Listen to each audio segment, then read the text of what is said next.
in that pile.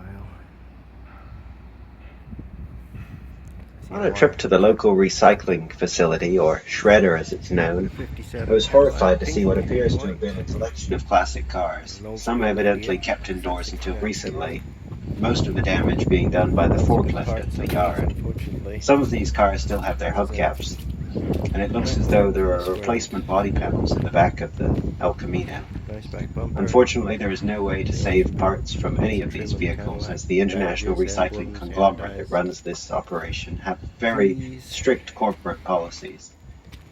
In fact, someone saw me on camera taking these videos, and I was in trouble afterward for straying away from the customer area. I just wonder who could have come into possession of these classic cars and trucks and just had them hauled away. Evidently, they were seen as nothing more than trash. Looks like, yeah, everything's complete under there. No radiator, but everything else. Oh, how sad.